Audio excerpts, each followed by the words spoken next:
Les premiers logements socio-économiques sortiront de terre avant la fin de l'année. L'annonce a été faite hier par le porte-parole du gouvernement après le traditionnel Conseil des ministres. La drépanocytose, l'une des maladies génétiques les plus répandues dans le monde avec un taux de prévalence de 14% en Côte d'Ivoire, a retenu l'attention des autorités en charge de la santé hier. Et puis au Congo, la profession d'enseignant se féminise de plus en plus. Bonjour à tous et bienvenue dans le 12h30. Les premières maisons du programme de production des logements socio-économiques seront visibles avant la fin de l'année. La nouvelle est tombée hier au Conseil des ministres pour satisfaire les Ivoiriens. 46 promoteurs et 256 constructeurs ont été retenus, ce qui va réduire le déficit de logement en Côte d'Ivoire estimé à 400 000.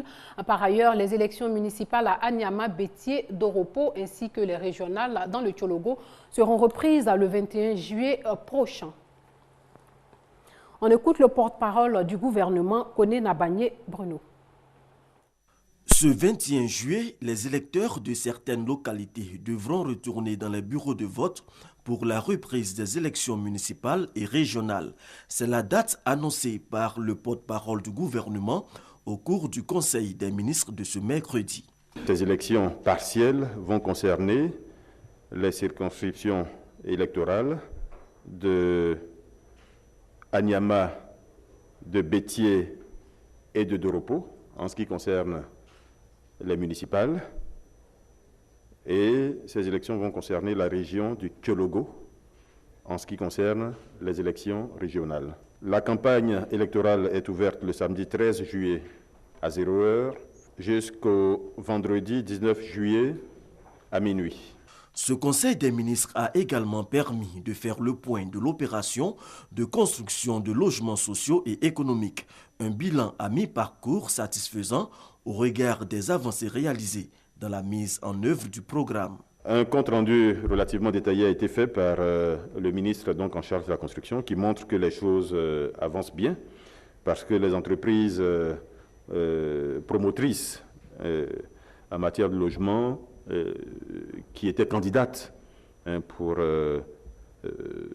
construire ces logements ont été retenus. Donc il y a 46 promoteurs qui ont été retenus et 256 constructeurs.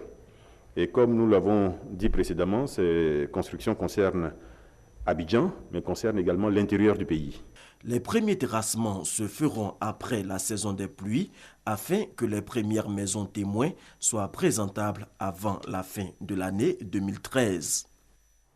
Une délégation tchadienne est en Côte d'Ivoire pour booster son système informatique. La SNDI est sollicitée. Hamza Diaby nous en dit plus. Le Tchad à l'école ivoirienne. À l'instar d'autres pays de la sous-région, le Tchad veut s'inspirer de la technologie de la SNDI, la Société nationale de développement informatique de Côte d'Ivoire. Une mission d'études et d'échanges tchadienne en Côte d'Ivoire a donc lieu en ce moment.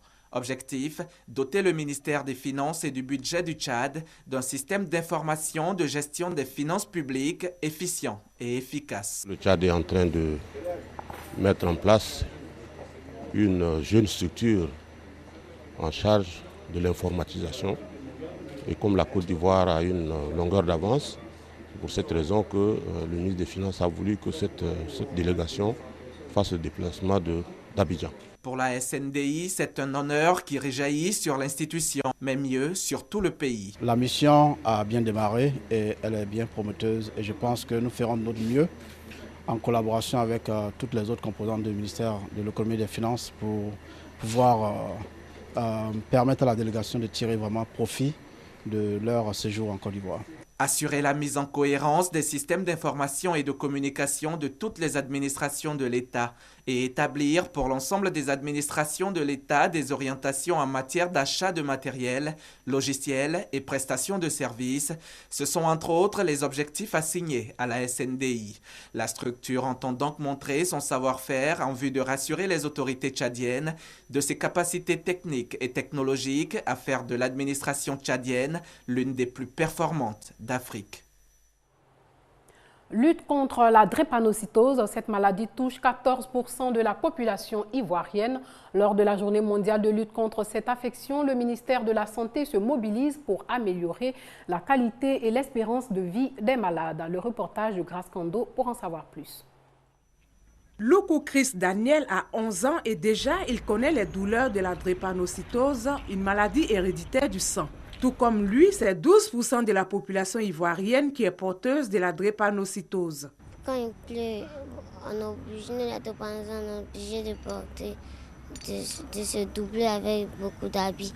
Parce que si on ne se double pas, ça nous fait mal beaucoup. Avec les médicaments, quand je prends ça, ça ne me fait pas du tout mal, quoi. Ça a duré que je n'ai pas encore piqué au moins 2 ans comme ça. La vie avec la drépanocytose n'est pas facile. Un drépanocytaire, il ne peut pas normalement faire du sport.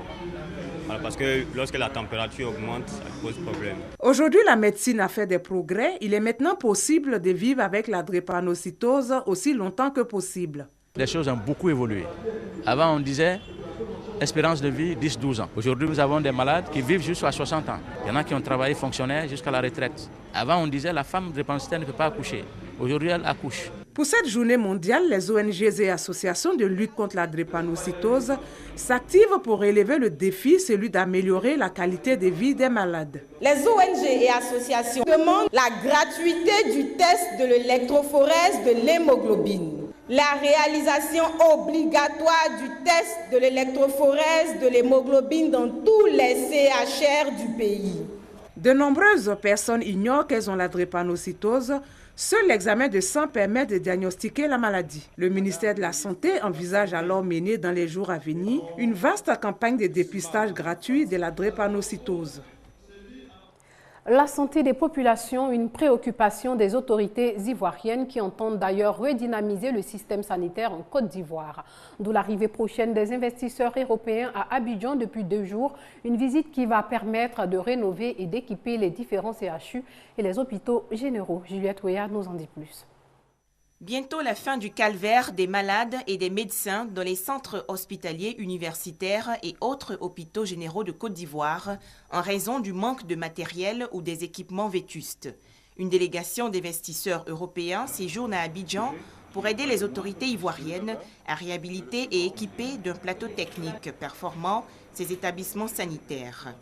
Les investisseurs européens annoncent la création de services de radiothérapie pour l'Afrique de l'Ouest en Côte d'Ivoire. Première étape, ce mardi 18 juin, la visite de l'Institut de cardiologie d'Abidjan et le centre hospitalier universitaire de Trècheville. On va essayer de faire tous ensemble déjà un diagnostic précis des besoins que vous avez. Une fois qu'on aura déterminé les besoins, c'est agir le plus vite possible pour respecter les objectifs du plan de Madame la Ministre et de la Côte d'Ivoire. Un partenariat privilégié par le gouvernement ivoirien qui dédie l'année 2013 à la santé. Nous avons promis aux Ivoiriens de remettre tous ces systèmes, toutes ces infrastructures sanitaires, à leur disposition. La Côte d'Ivoire ne peut plus continuer de rester dans la débrouillardise en matière de santé. Il faut passer à la qualité, il faut passer à la performance. La délégation européenne va également visiter dans les prochains jours les centres hospitaliers universitaires de Yopougon, Cocody et l'hôpital psychiatrique de Bergéville. Difficiles conditions de vie des populations de la Maraoué dans le centre-ouest ivoirien. Les membres de l'association CAADO réfléchissent sur son développement socio-culturel et économique, des défis qu'ils comptent bien relever en étant un. Le développement de cette ville de la Maraoué au cœur d'une réflexion de l'association CAADO. Nous sommes un en langue gouro. De cette union dépend le sort économique et socio-culturel de Boisflé, Vavois, Zieunula, entre autres. Après plusieurs rencontres, nous sommes à la 4e qui va consacrer la validation de nos activités dans le cadre d'un programme que nous avons dénommé les défis de CAADO, nous sommes un. Ces défis sont très nombreux. Défis de développement économique, socio-culturel, environnemental, défis pour la cohésion sociale au niveau des fils et des filles. Ces défis font aussi cas de l'éducation de nos enfants, l'éducation, l'accroître au niveau de ceux dont la spécialité est d'éduquer. Vous savez, au niveau de nos 7 départements, nous avons quelques difficultés à scolariser les jeunes filles. L'objectif de ce séminaire est élaborer le plan d'action de cadeaux pour les 2 années à venir, un plan qui va tenir compte des besoins des populations. Cette région qui regorge beaucoup de potentialités économiques, culturelles et sociales est en marge du développement.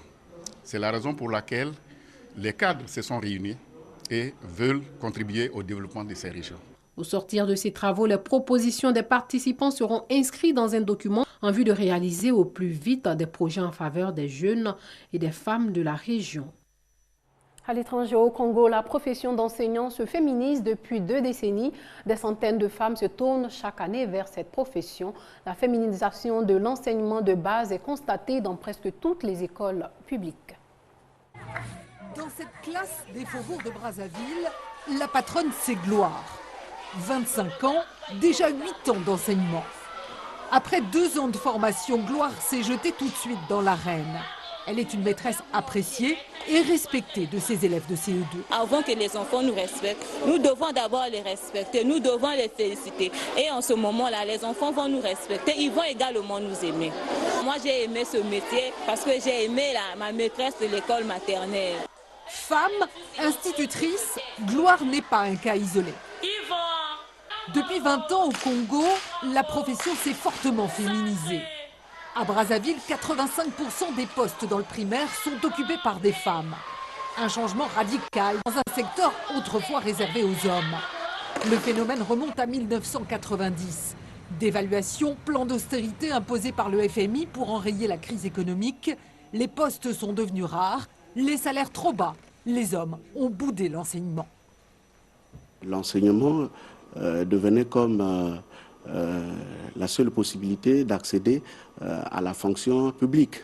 Et là, effectivement, la population féminine s'est intéressée à ce métier. Un métier qui ne requiert que 2 ans de formation, et ça aussi c'est un atout. Les cycles courts, ce sont les femmes, les filles, les jeunes filles qui s'y intéressent le plus. Les garçons ont maintenant tendance à rechercher de longues études pour avoir, je crois, des métiers plus rémunérateurs. Plus qu'un métier, c'est un vrai sacerdoce. Avec une centaine d'élèves par classe et 150 € de salaire mensuel, il faut une sacrée dose d'abnégation pour vouloir enseigner. Elles sont pourtant des centaines chaque année à choisir cette profession.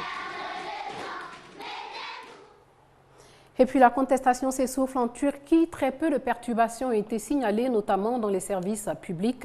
Mardi, le gouvernement a menacé de recourir à l'armée.